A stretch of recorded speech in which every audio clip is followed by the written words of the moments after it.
Mercedes-Benz es una de las compañías automotrices más antiguas y lujosas del mundo, con un valor de alrededor de $80.000 millones, pero al estar entre los autos más deseados y caros de la actualidad, es fácil olvidar que sus comienzos fueron humildes. Todo comenzó con un pobre ingeniero, quien enfrentó muchas dudas y fracasos en su búsqueda de construir el primer carruaje sin caballos. A pesar de sus desafíos, demostró que todos estaban equivocados y convirtió su pequeña empresa en la primera y más grande compañía de producción de automóviles del mundo a fines del siglo XIX. Pero lo que comenzó como un éxito inspirador, la historia dio un giro sorprendentemente oscuro cuando la compañía se benefició del suministro de vehículos militares de los nazis bajo la labor de trabajadores forzados. Así que siéntate y relájate, porque hoy cubriremos la loca historia de Mercedes-Benz y el hombre que dio la vida a los automóviles, Carl Benz.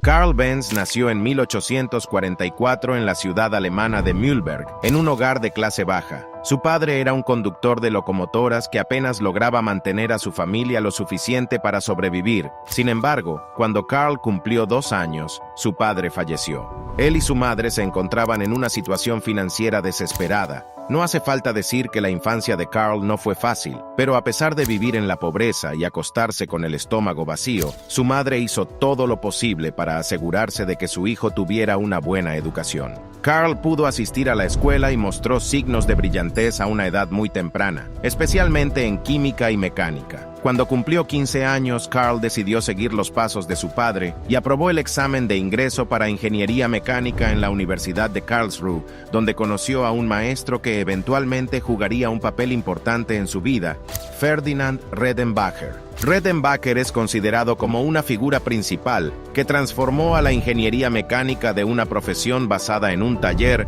a una ciencia técnica en Alemania, y era un gran creyente de que las máquinas de vapor que se usaban principalmente para ferrocarriles y barcos en ese momento se estaban convirtiendo rápidamente en cosa del pasado. Bajo su enseñanza, el interés de Carl en los carruajes sin caballos realmente comenzó a despegar, y siendo él mismo un ciclista habitual, comenzó a jugar con su bicicleta experimentando con las posibles formas en que podría crear un vehículo motorizado. Para entonces, muchos ingenieros e inventores ya habían intentado crear el primer automóvil, y aunque algunos de ellos lograron construir vehículos autopropulsados, estos primeros inventos no eran completamente prácticos. Carl notó que la mayoría de estos vehículos estaban construidos con máquinas de vapor, e influenciado por su profesor Redenbacher, se dio cuenta de la necesidad de un concepto totalmente diferente.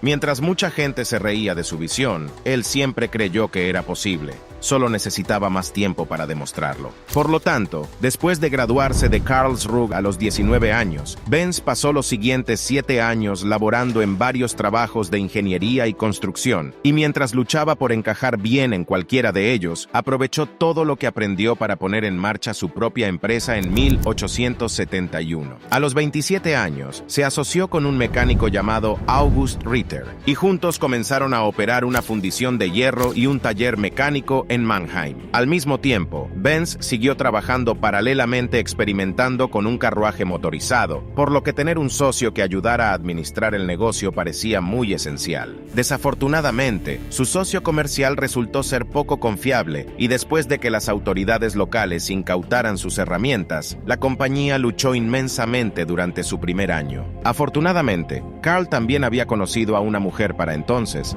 Bertha Ringer, quien se convertiría en su esposa unos años después.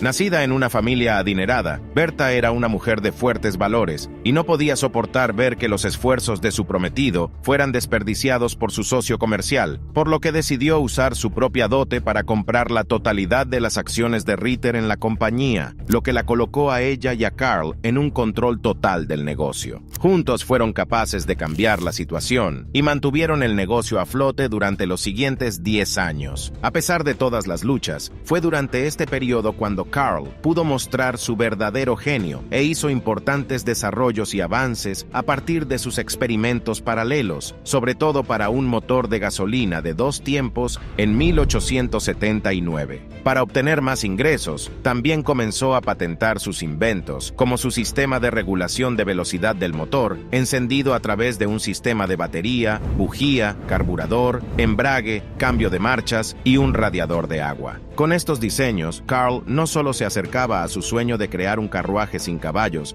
sino que también le permitió agregar más productos que podía vender desde su negocio. Sin embargo, el negocio no iba tan bien como esperaba. Como verás, los costos de producción de la empresa de Carl habían aumentado tanto que los bancos exigieron que se incorporara. Esto lo obligó a asociarse con otros inversores y finalmente convertir su negocio en una sociedad anónima en 1882. Al final, Carl se quedó con solo el 5% de las acciones y por lo tanto su posición en la empresa fue degradada. Para empeorar las cosas, sus ideas ya no se tenían en cuenta a la hora que la empresa diseñaba nuevos productos. De hecho, ya no tenía nada que decir en la empresa. Frustrado y dolido con este arreglo, Carl empacó sus cosas y dejó la corporación al año siguiente.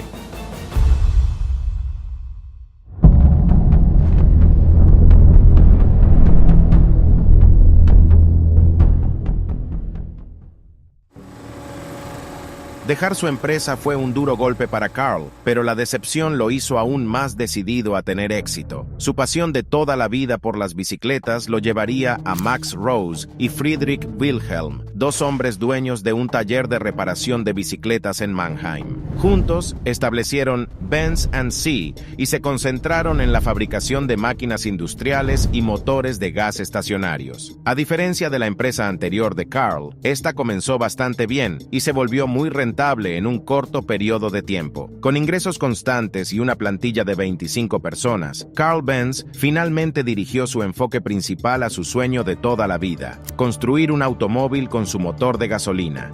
En lugar de simplemente agregar un motor a un carro, Carl construyó el carro alrededor del motor y, utilizando una tecnología similar a la de una bicicleta, construyó lo que muchos consideraron el primer automóvil verdadero en 1885, el Benz Patent Motorwagen. Este vehículo biplaza circulaba sobre 3 ruedas de alambre formando un triciclo y estaba propulsado por un motor de gasolina de 4 tiempos. Su motor de un cilindro producía 2/3 de un caballo de fuerza y podía alcanzar las 7 millas por hora. Carl sabía que esto era revolucionario y después de probar y refinar su vehículo, condujo su maravilloso automóvil al público en el verano de 1886. Sin embargo, recibió diversas críticas. Si bien algunos admiraron su creación, la mayoría de la gente se mostró escéptica acerca de la máquina y no querían que condujera por las calles principales por temor a que explotara. Otros estaban convencidos de que Carl era el diablo en persona conduciendo un carruaje infernal. Los socios comerciales de Carl tampoco estaban tan contentos. Su obsesión por el automóvil lo mantenía alejado de su trabajo y no podían ver de qué manera su invento podría ser útil. ¿Por qué alguien compraría una máquina de este tipo? Argumentaron que no era más rápido que un caballo, podía averiarse fácilmente y quedarse sin combustible. Sin embargo, Carl Benz estaba convencido de que su carruaje sin caballos era el futuro y comenzó a fabricar automóviles para la venta en 1888, convirtiéndose así en la primera persona en el mundo en hacerlo. Su mayor apoyo era su esposa, quien a menudo se quedaba con él en el taller para darle nuevas sugerencias. Pero incluso después de agregar mejoras, la gente realmente no vio la visión de Carl. Por otro lado, los pocos que compraban los autos solo podían usarlos para cubrir distancias cortas, y aún así, necesitaban que los mecánicos estuvieran con ellos en todo momento. Tampoco ayudó que fueran muy caros, por lo que solo eran accesibles para los ricos o la élite, e incluso a los llamados miembros de la élite no les gustaban porque eran demasiado ruidosos y desordenados. Dicho esto, una cosa estaba clara: Carl necesitaba convencer al mundo de que el automóvil había llegado para quedarse.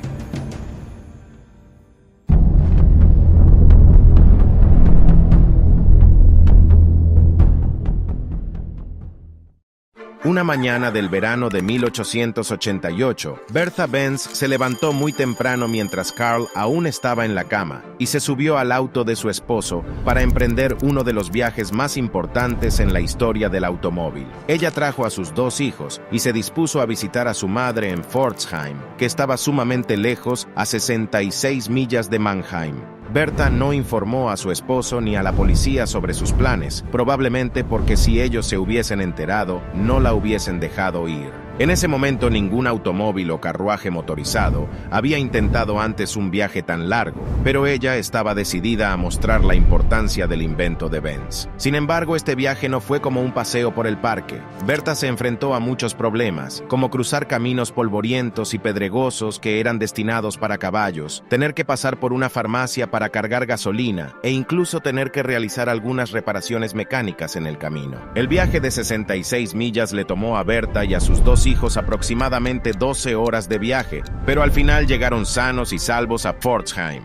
Principalmente el viaje logró el objetivo que Bertha se había propuesto, hacer notar que el automóvil había llegado para quedarse. Con esto el Benz Motorwagen se convirtió en la charla de la ciudad y recibió gran publicidad para el negocio de Carl. Muy pronto, Benz & Cie comenzó a expandirse rápidamente, tanto que en 1890 se convirtió en el segundo fabricante de motores más grande de Alemania, aunque no por la venta de automóviles, sino por sus motores de gasolina estacionarios.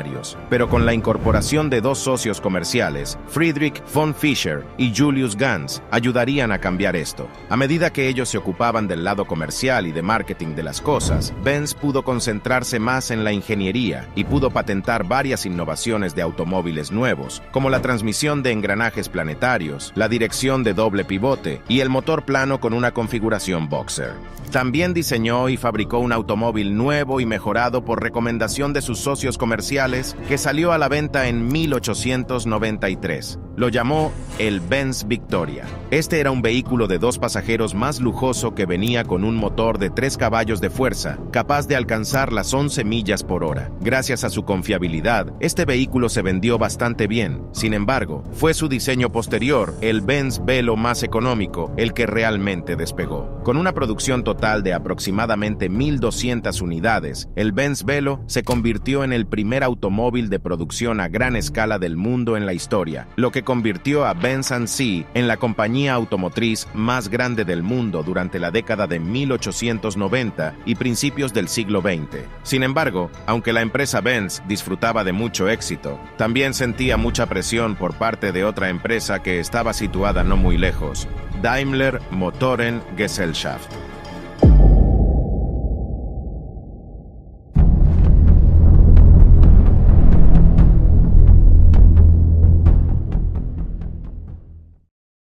Daimler Motoren Gesellschaft estaba dirigida por Gottlieb Daimler y Wilhelm Maybach. Ambos eran ingenieros brillantes, pero Gottlieb Daimler en particular era conocido por ser muy competitivo y tenía muchas conexiones y conocimientos en términos de negocios, algo de lo que parecía carecer Carl Benz. El primer automóvil Daimler que se vendió comercialmente apareció en 1892. 2 años más tarde, siguieron con un automóvil de 2 cilindros y en 1897 introdujeron su primer modelo con motor delantero, el Daimler Phoenix. Estaba claro que la compañía Daimler estaba alcanzando a Benz, ya que sus vehículos se veían más atractivos y cómodos para el público. Sin embargo, el señor Daimler fallecería lamentablemente en 1900, dejando a Maybach a cargo de la empresa. Pero fue bajo el control de Maybach cuando diseñó su mayor logro, el Mercedes de 35 caballos de fuerza en 1901. Lo que hace que este vehículo sea tan especial es que fue el primer automóvil en lucir o parecerse a nuestra idea moderna de un automóvil.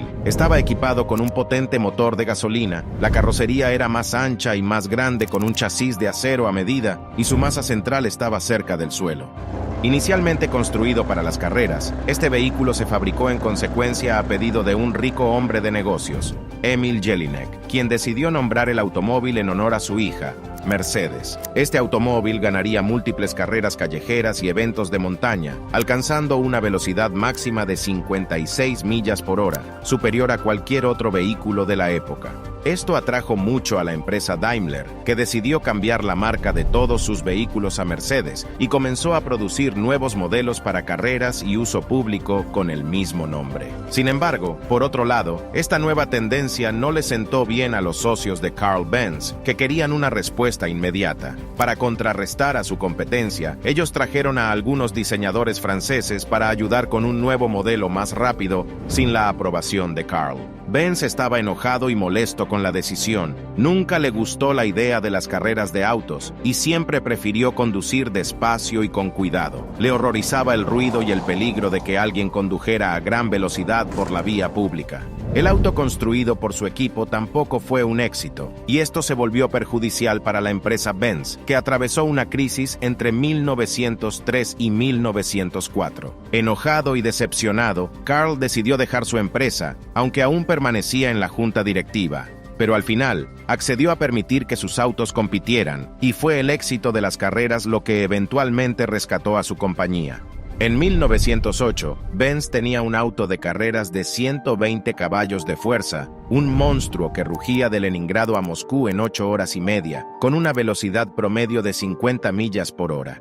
Esto fue una hazaña increíble, teniendo en cuenta lo primitivas que eran las calles en ese momento. Pero fue el Blitzen-Benz de 200 caballos de fuerza el que puso a la marca en el centro de atención. Construido en 1909, este auto de carrera rompería el récord absoluto de velocidad logrado por cualquier avión, tren o automóvil en ese momento, superando las 140 millas por hora en 1911. Esto colocó a Benz junto a Daimler como uno de los autos más deseados en ese momento, y ambas compañías disfrutaron de buenas ventas en los años siguientes.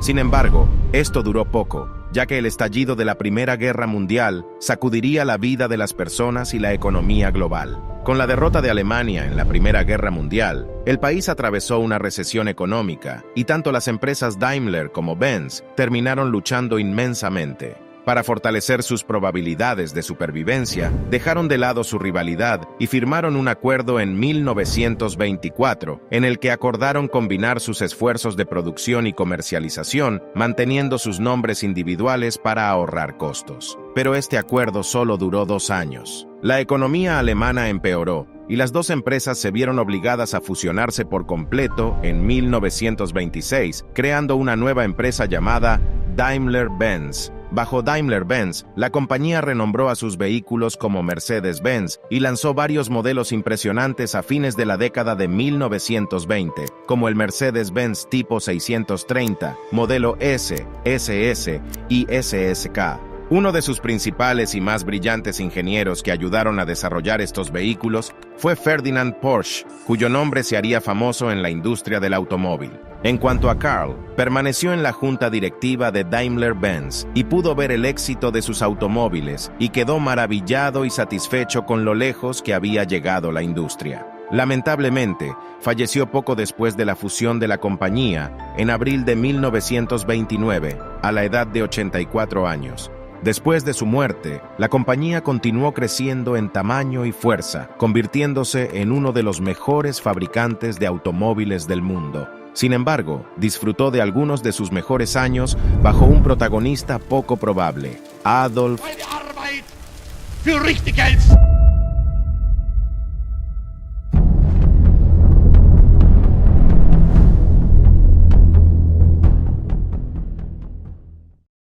Cuando llegó al poder en Alemania en 1933, quería mostrar la ingeniería y la tecnología alemana al mundo entero, con el objetivo de tener su punto de vista político por encima de los demás. Una forma en que decidió impresionar al mundo fue exhibiendo autos alemanes en deportes de motor internacionales. Casi de inmediato, otorgó un gran subsidio a Daimler-Benz para participar en las carreras de Grand Prix. Ninguna otra compañía de automóviles en ese momento habría gastado tanto tiempo y dinero en la construcción de autos veloces como Daimler-Benz, y esto se hizo evidente en la pista de carreras. De 1934 a 1939, Mercedes dominó las carreras de Grand Prix, conduciendo a velocidades de hasta 200 millas por hora con sus modelos W25 y W125. Sin embargo, también fueron desafiados por un nuevo rival, Auto Union, otro fabricante de automóviles alemán patrocinado por su propio país. Auto Union continuaría teniendo su parte justa de éxito durante el mismo periodo, ganando 25 carreras entre 1935 y 1937. Estos éxitos colocaron a Alemania en la cima del mundo con eventos de automovilismo, especialmente a Mercedes-Benz, que incluso se convirtió en la marca de automóviles preferida De hecho, uno de los automóviles en los que se le veía con frecuencia era el Mercedes-Benz 770, un gran vehículo de lujo utilizado principalmente por políticos nazis de alto rango